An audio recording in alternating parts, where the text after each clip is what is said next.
Hello students, metrology and measuring instrument subject के अंतर्गत important question sessions पर lecture चल रहे हैं। यह लेक्चर नंबर 12 है।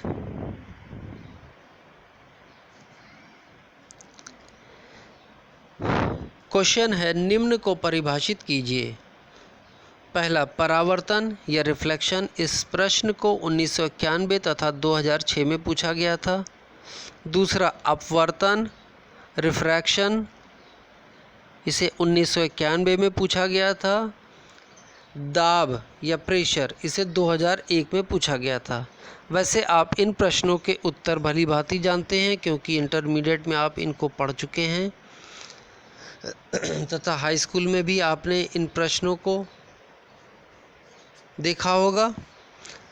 यहाँ पर ऑप्टिकल मेजरिंग इंस्ट्रूमेंट में या मेट्रोलॉजी में ऑप्टिकल मेजरिंग इंस्ट्रूमेंट में प्रकाश के विभिन्न गुणों का प्रयोग करके हम मापन करते हैं, इसलिए यहाँ पर इन प्रश्नों को रिवाइज करना अति आवश्यक है।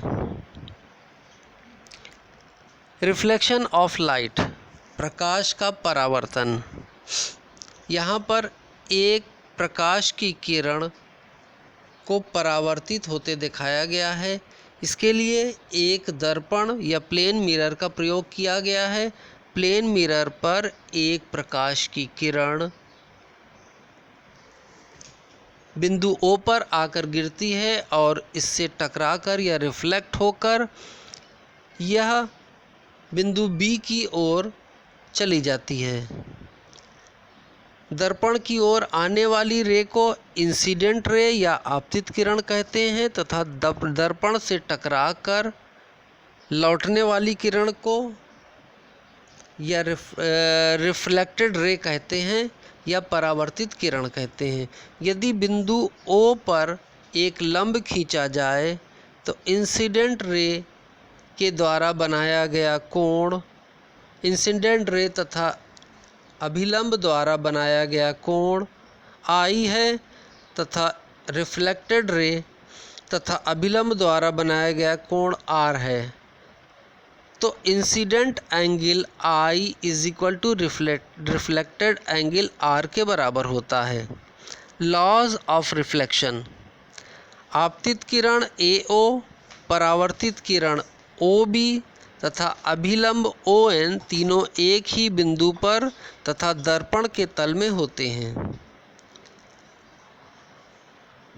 प्रकाश के परावर्तन का दूसरा नियम, आपतन कोण I का मान परावर्तन कोण R के बराबर होता है।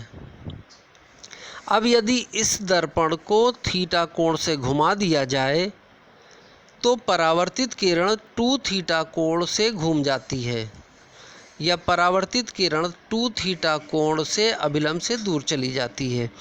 यहाँ पर एक दर्पण पर एक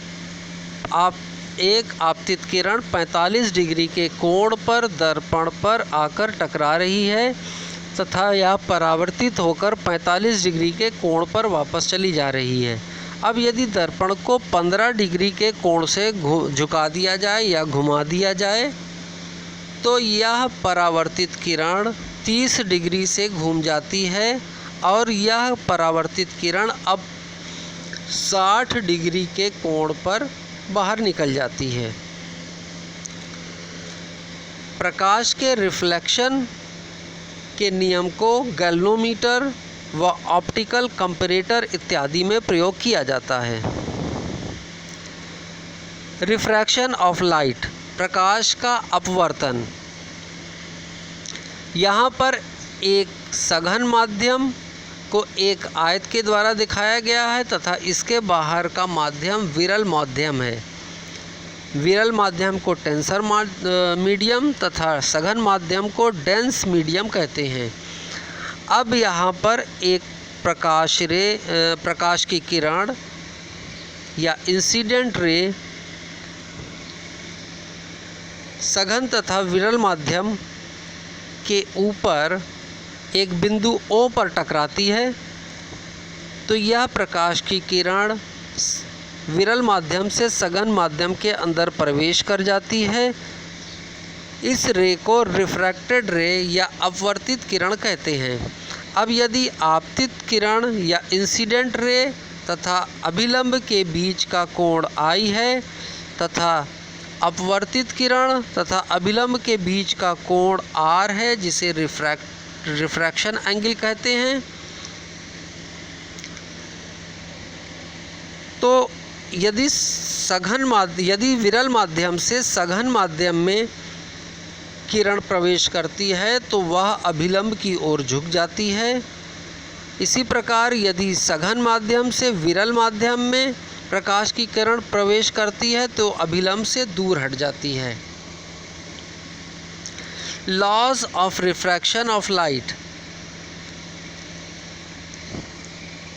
अपवर्तन का पहला नियम। आपतित किरण, अपवर्तित किरण तथा अभिलंब तीनों एक ही बिंदु पर तथा पृथक्कारी तल पर होते हैं। अपवर्तन का दूसरा नियम।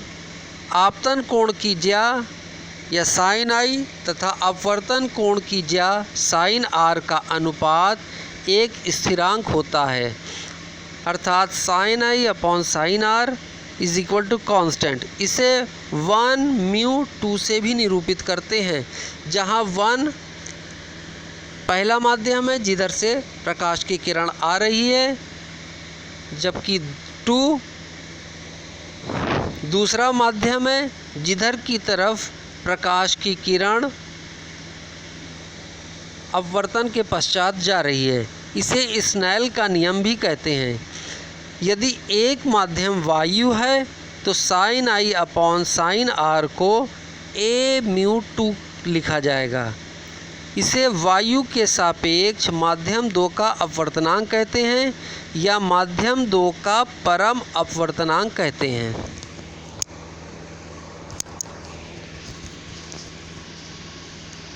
तीसरा प्रश्न था दाब या प्रेशर।